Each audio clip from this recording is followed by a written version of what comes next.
As a result, their objective is not simply to grasp a power. Rather, it is to gain an absolute monopoly over all sources of power. In short, to make every action of every individual within a country subject to communist control.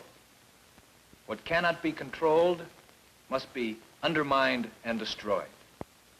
This basic objective of total power accounts for the ruthless and thorough way in which the communists have traditionally seized power. Take next some instruments which often give the communists a certain advantage over non-communists. First, organization. It is a misnomer to think of the Communist Party as a political party in our sense. Actually, it is organized along military lines and designed to operate at both legal and illegal levels. It exacts unquestioning obedience from its entire membership, demanding 24-hour-a-day duty from its trained hardcore, expecting its followers to use force if necessary. Thus, the communists have an organization whose discipline and high level of sustained activity permit them to exercise far greater influence than their size would normally warrant. Second, ideology. The secular faith of communism is in itself a special weapon. The traditional symbol of the clenched fist sums up the communist outlook. The communist creed calls for hatred, preaching the doctrine of undying hostility between communists and non-communists. It calls for destruction, denying the possibility of reforming existing institutions and insisting instead that these institutions be completely scrapped as unsound. It calls for violence, justifying the use of force, intimidation, and terrorism in the name of an allegedly greater good. This emphasis is made clear in communist textbooks, which speak not of the political opposition, but of the enemy. Their preference for military terms, chief line of attack, direct reserves, plan for distribution of forces, remind the communist follower that he is locked in permanent conflict. Third, leadership. At the top of the communist parties are professionals in the manipulation of power. By the time these men have reached the top, they have divorced themselves from any respect for ethical or human values. They have cut their emotional ties with the local population. They have each proved their personal ruthlessness in a competition in which there is no voluntary retirement. Spurred on by the prospects of acquiring unchecked power, these men shun compromise and conciliation.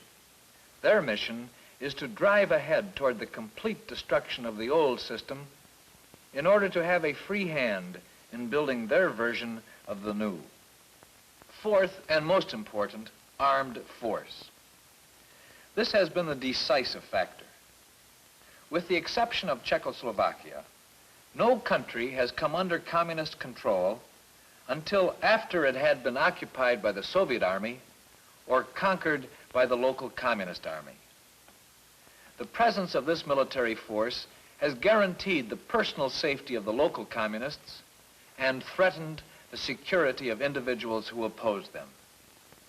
In the end, the communists have been able to impose their grip on a country because they have had overwhelming military power. Subversion, terrorism, ruthless leadership, a disciplined following, effective organization, all played an important role. But the determining factor was the preponderance of military force. These various communist instruments have usually proved effective only during or immediately after the destruction and confusion of war. When the previous authority has broken down, when people have lost confidence in existing institutions, when there is a general feeling of helplessness and frustration. In this atmosphere, the promises of communism often appeal to the dissatisfied and the disillusioned as a way out. The communists have been quick to exploit these unsettled conditions, seeking to arouse popular discontent with what has existed before, and then to inflame this resentment into action.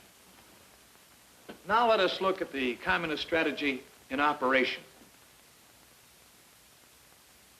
Here on this chart is a schematic picture of a country showing economic groups, social and economic organizations, political parties, and the governmental structure. And here is a small communist party, often initially numbering only a few thousand individuals. Obviously, the first objective of the communists was to gain a foothold in the government. In countries where the local communist army had defeated the previous government, there was no problem. In other countries, the communists invariably championed the idea of a united front. It might be called the National Unity Front, the Fatherland Front, or the National Democratic Front. Composed of parties of the political center and left, it also often included new political parties, secretly sponsored by the communists to strengthen their own position.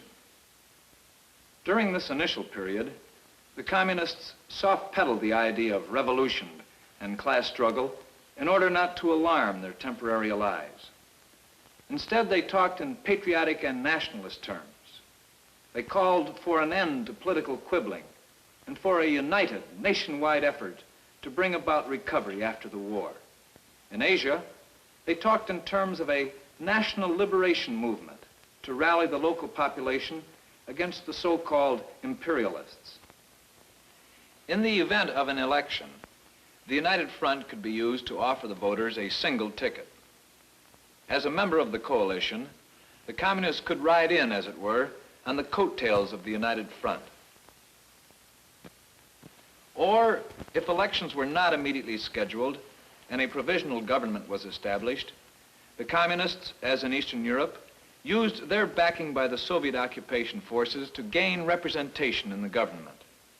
In either case, the communists found themselves with a block of seats in the parliament and membership in the cabinet.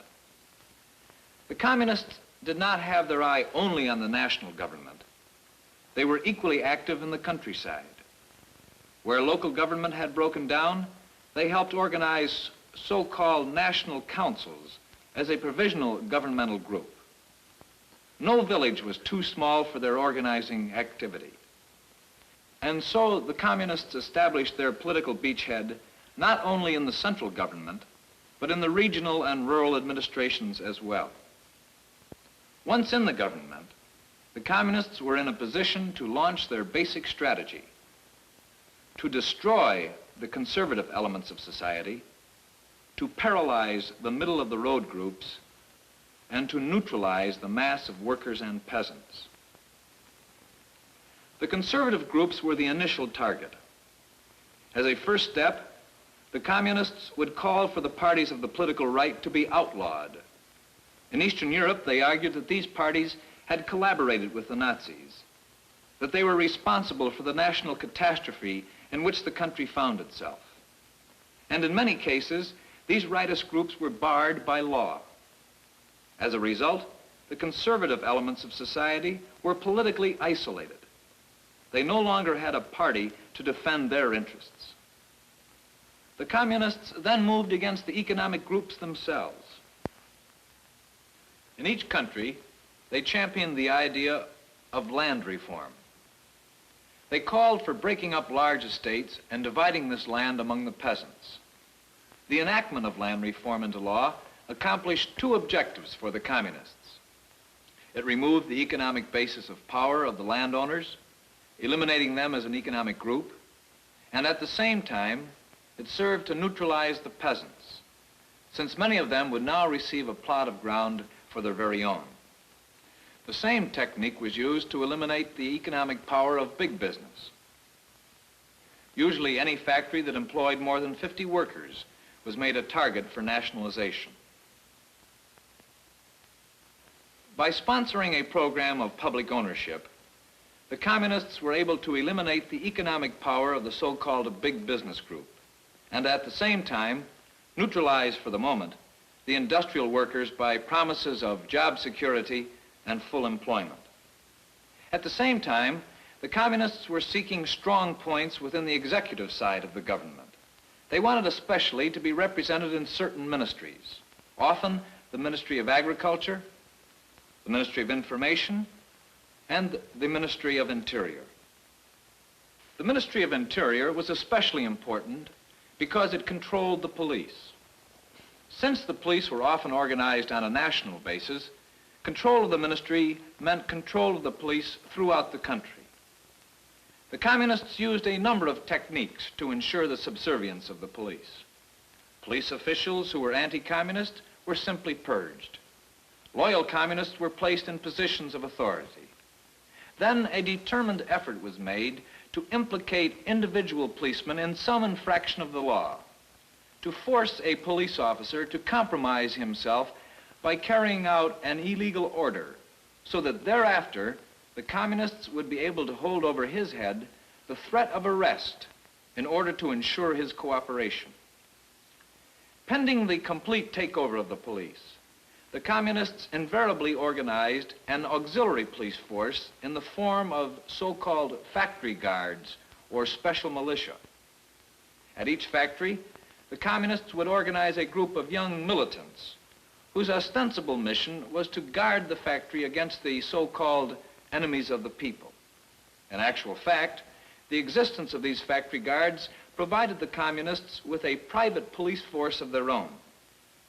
And so, by organizing a special militia and gradually taking over the police, the communists came into possession of one of the main coercive instruments at the disposal of the state, the Ministry of Interior. The communists also sought to gain control of the Ministry of Information in order to have a parallel instrument for persuasion. In some countries, government censorship was a long-established practice. Newspapers and publications were licensed by the government. Often the supply of newsprint was rationed, and in many cases the radio network was operated by the state. Having control of the Ministry of Information meant that the communists were in a position to interfere with the efforts of other parties to reach the population. Finally, the Ministry of Agriculture. It was often a target for the communists since it supervised an organization that reached into all parts of the country and had a direct connection with the largest economic group, the peasants. The peasants were forced to turn to the local representative of the Ministry of Agriculture for their seed, their tools, the fertilizer, the bank loans, the elements necessary to cultivate the land. At the same time, the peasants realized that they remained at the mercy of the Ministry of Agriculture, because when the large estates were divided among the peasants, the title to each plot of land was retained by the government. As far as the other ministries were concerned, the communists initially relied upon setting up a network of informants, communists who would keep party headquarters informed of the actions and plans of these ministries. If the communists heard that a certain ministry was planning an action which they considered unfavorable, they would undertake a campaign of personal pressure against the officials involved. They made use of their control of the police to intimidate or blackmail the official into withdrawing the unfavorable plan. It did not take long for the members of the civil service to realize that their personal security depended upon heeding the wishes of the communists. By this tactic of terrorizing the civil service, the communists were gradually able to increase their influence and power within ministries not under their direct control. Usually the army was not an immediate target, either because it had been defeated in war or because the presence of the Soviet occupation forces served to neutralize it. To subvert the army, the communists invariably supported the promotion of sympathetic officers, called for the inclusion of partisan leaders in the Army command, and demanded the purge of the professional officers' corps on the grounds that it had fought elsewhere than on home territory. By these methods, the communists were able to prevent the local National Army from becoming a center of power. Once having secured a strong operating base within the government, the communists then began to move against the other political parties. A wide variety of techniques were used, but in each case, the communists first sought to divide the non-communist parties, attacking some, supporting others, and then eliminating them one by one. For example, in virtually each Eastern European country, the communists argued that the so-called reactionary elements, their own parties outlawed, were beginning to infiltrate one of the parties of the United Front. They charged that the Soviet authorities were concerned by this development, and that unless the local groups took action themselves, the Soviet Union would find it necessary to intervene. Since the non-communist parties wanted to prevent any additional Soviet intervention, the communists at times were able to gain the approval of these parties for dropping one party from the front, which amounted to its political extinction. In some cases, the communists would secretly sponsor a new party under virtually the same name as an existing party in order to confuse the voters. Sometimes, non-communist leaders felt, either because of sincere conviction or because of sheer opportunism, that it would be beneficial to work actively with the communists. As a result, they often led segments of their parties into new groups aligned with the communists. In Eastern Europe, the communists often accused the leaders of another party of having taken part in a plot against the regime. In each case, the leaders of the accused party would prepare a detailed answer to the communist charges and send this refutation to the composing room of the party newspaper. The printers of the party newspaper would send back this refutation, refusing to set it up in type on the grounds that it was false. This happened because the communists had been careful to seize control of the printers' union. The communists were able to publish their falsified charges day after day, whereas the accused party was unable to reach the public with its defense. The communists resorted to direct coercion against the leaders of other parties. In some cases, they trumped up charges which led to the arrest, trial, and execution of these leaders. In other cases, they forced them to flee the country in order to save their own lives or the lives of their families. As far as the Socialist Party was concerned, the communists were invariably successful in splitting the socialists into a left and right wing. The communists would sit down with the left-wing socialists and, combining arm twisting with persuasion, argue that the two parties should amalgamate. As a result, with the exception of Czechoslovakia, there is no party in Eastern Europe today called the Communist Party. Instead, it is called the Workers' Party, or in East Germany, the Socialist Unity Party. And it represents a forced amalgamation of the left-wing socialists and the communists. Once communists and socialists were joined together, the communists would call for all party cards to be turned in and would reissue them only to those socialists who could be counted upon to collaborate actively with the communists. The socialists left out were thus removed from political activities altogether. The communist-controlled police were used to intimidate both the voters and the candidates of opposition parties. The population was made to feel afraid not to vote and afraid to vote for other than communist candidates. Opposition party candidates were often arrested on trumped-up charges. At the polling booths, the communist-controlled police would often bar the observers from non-communist parties or fail to distribute the ballots for non-communist candidates or simply participate in the falsification of the voting. Large elements of the population were denied the right to vote on the grounds that they were so-called enemies of the people.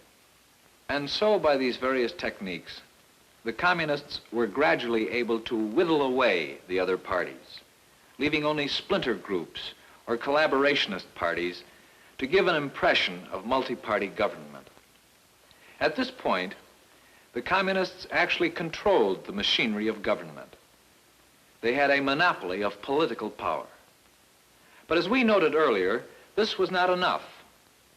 There were still independent economic and social organizations and groups. These had to be controlled or destroyed. And so the communists moved against the middle class. The small businessman, the shopkeeper, represented independent economic activity. In attacking this group, a common technique was to issue ration cards only to members of the working class. This meant that the small businessman had the choice of buying his food on the free market, where prices were vastly higher, or on the black market, where he ran the risk of arrest. In either case, whatever savings he might have would soon disappear. Taxation on the small businessman was progressively increased until it became unprofitable to make a profit. So-called currency reform was a favored practice. A citizen might retire one night with a savings of 1,000 units of currency and wake up to find that a new currency had been established. 100 old units now equaled one new one, so that his savings had dropped overnight from 1,000 to 10. In the large cities, the communists practiced the more direct approach of simply clearing out all the middle-class residents of an apartment house and transporting them to the countryside to work on state projects. The professional groups include the doctors, lawyers, teachers, as well as the artistic members of society. The doctors were simply inducted into the civil service. They were assigned medical districts, their fees were set by the state, and they operated as government workers. If a doctor had an active anti-communist record, he could always be assigned as a medical officer in a concentration camp. The lawyers, before they could practice, were required first to pass an examination in the principles of Marxism, Leninism, Stalinism. As far as artistic individuals are concerned, the writers, artists, composers, dancers, they, of course, are a special target. The communists are eager to secure the appeal of their talents and the respectability of their names in support of the party's program. If the artists refused to cooperate, they found themselves completely barred from their public. And so the professional groups were brought under direct state control, unable to operate except by permission of the government. As for the working class, the initial communist goal was to make sure that the workers would have no independent organization to represent their interests. As elsewhere, the communists sought to infiltrate, undermine, and take over all existing workers' organizations in order to make sure that the workers would be unable to join together in an organized fashion against the regime. Communist control of the trade unions meant that these organizations ceased to represent the workers' interests. Instead, the state used the unions against the workers to spur them on to greater production. Meanwhile, the individual worker at his job was made to feel the constant pressure of the state. Under the communists, he faced the threat that an honest mistake might be called sabotage. He found himself unable to change his job without permission. The workers were also made to feel unrelenting pressure outside of the factory. A starch-heavy diet, overcrowded apartments, endless waiting in line at stores, constant searching for scarce consumers' items, all burdened their daily existence. The workers thus found themselves robbed of their own organizations, regimented by severe discipline in the factories, and weighted by a daily life that left little free time or little excess energy. As for the various churches, the communist objective was to reduce these organizations to simply ritualistic bodies. They sought to confine church activity to Sunday services, baptisms, weddings, and funerals. The youth, the sick, The aged and the needy were forced to look elsewhere than to the church. Church schools were taken over by the state. Church institutions for charitable and health purposes were absorbed by the state. The clergy were placed on the state's payroll and thus became government employees. The church hierarchy was subjected to severe personal attacks in an effort to replace individual clergymen with men who would be willing to collaborate with the regime. By constant pressure, therefore, the communists sought to restrict and confine the activities of the church, and at the same time undermine the future of the church by intensive propaganda efforts to turn youth away from religion. Meanwhile, the communists were moving against all other organizations in the country, seeking to dominate or destroy them. Obviously, the communists could not afford to tolerate any organization capable of independent action. Independent bodies were infiltrated. Their leaders were often subjected to blackmail. Rival organizations under identical or similar names, backed by the full propaganda machinery of the state, were established. Some organizations were barred by law. Gradually, the communists were able to eliminate all independent organizations and to force the membership to join communist-controlled groups, a single women's organization, or a single youth organization, or a single organization for all artists. As we now can see by the chart, the communists have completed the process of destroying all independent sources of power. Entire economic groups have disappeared completely. The remaining groups have been chained by the total controls of the communist state. All organizations have been either crushed, engulfed by communist bodies, or neutralized. But the communists were not satisfied simply to establish control over all organized activity.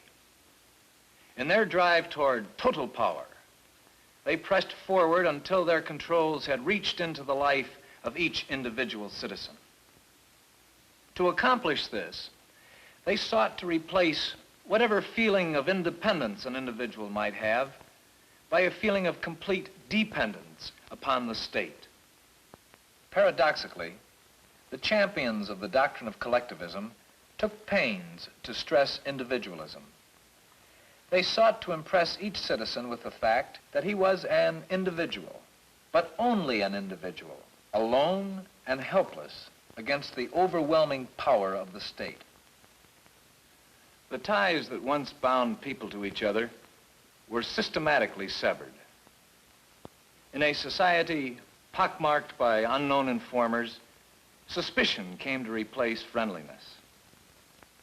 The communists sought to destroy an individual's independence not only through fear, but through uncertainty as well. In a communist state, personal security disappears. The individual cannot be certain of his friends, his family, his job, his property, or a fair trial in court. Every measure is taken to make the individual feel complete helplessness, to make him believe that he has little choice but to carry out the will of the state. Escape is dangerous and difficult. Active resistance by a single individual appears almost futile. Thus, the choice allowed by the communist state to the individual is brutally narrowed. Submit or be crushed. This is the ultimate aim of the communist seizure of power.